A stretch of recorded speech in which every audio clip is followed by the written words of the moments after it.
what happens when we deal with massive complexity and changing circumstances are the frameworks in our mind and the words, the tropes, the means, they don't actually always fit this future. We can hardly discuss them well.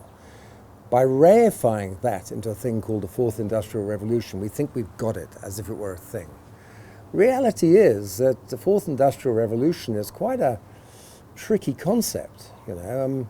First, there had to be three before. That's one way to understand history.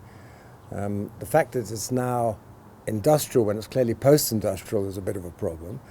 The fact that we have a view that history leaps forward in revolutions rather than long-term progressive changes is slightly problematic. I don't think we are revolutionary here. I think this is a combination of many factors that are coming together. In order to understand, we've created this thing. Another problem with the revolutionary or Fourth Industrial Revolution ideas is it makes us feel like revolutionary heroes. And you'll see that most of the revolutionary heroes of the Fourth Industrial Revolution are men in the old style. So, wait a minute, that can't be right. And if we don't watch out, we fall into an old masculinist sort of dialogue around this issue. I think we make up these words so we can at least discuss them. But let's not think this is a step change that's just happened like that. It's true that there are multiple trends converging, but multiple things haven't changed. It's not technology that drives that. It's us, our wishes, our desires to make more money, have more love, to be famous, to build some wealth, etc. for ourselves. But not enough discussion in there about the quality of our lives, what makes for a prosperous life, a prosperous society, and a thriving life.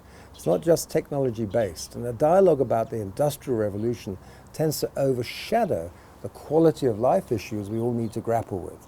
So one of the things that business schools should do is to attack the concept of the Fourth Industrial Revolution on one hand, while building it in the other, so that we can build a human answer to these technological changes. For example, we know that new mine equipment is going to make mining far cheaper, and automated mining will mean that it's much cheaper and better to do it without human intervention, which means, of course, we're going to be without jobs for thousands of people, and that is the same in multiple other industries.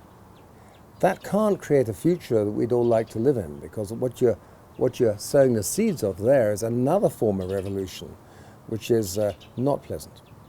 So what if we use technology to make life better for people who had to change work? For example, what if we created a global learning platform with massive content that was on your cell phones, etc., linked with new forms of educational institutions and activities that went to where people were and helped them interpret and make sense of these? What if education was less about us as educators, less about teaching the content and the theory, but much more about teaching the interpretation and the use of the tools and how to develop your mind to learn, so that you develop learners rather than experts, and they can apply these learning skills everywhere else. Now, if we had technology doing that, you could do a transition from laying off people from one industry into building new industries quite well. Now, that's something that they've decided to do. Now, technology allows you to massify education and knowledge in ways you could never do before. It allows you to get past governmental barriers and national borders in ways that was inconceivable before. So we're sitting on the cusp of a divergence. We can either go and use technology as a way to build prosperous societies, or we can make elitist rich societies out of them. And only one of those directions offers a future for our children, their children, and beyond. Individualistic separatist movements might create ways to reduce damage caused by plastics in the ocean, by CO2 in the atmosphere.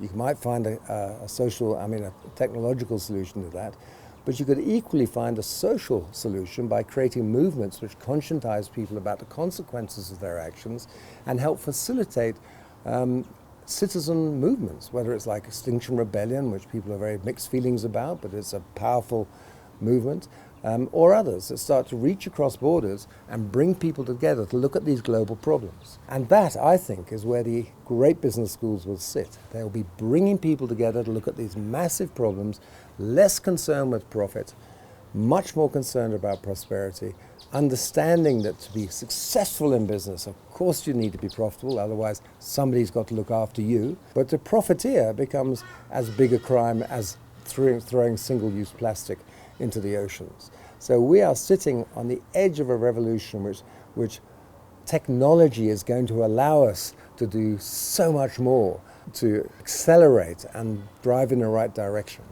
And the final thing that's going to be really helpful to us is how we use AI intelligently, because unless we can differentiate well between what is true, what are real facts and false facts and fake news and real news, unless we've learned how to do that and we've got the filters and the safeguards on this proliferation of information and artificial videos, etc., we can produce, unless we can do that well, we're setting ourselves up for a situation where the machine will control us, where the algorithms will understand our desires, our thinking better than we ever will. So unless we get to know ourselves well, unless we can master ourselves at a level which we never had to before, we're going to be victims somehow of this. So this is a provocation for us to become very self-organized, to become very mindful of who we are, very empathetic to other people, and in that process perhaps we will build a better society and we will tolerate the consequences of our business and other activities far less if they create damage to people and hold people in poverty.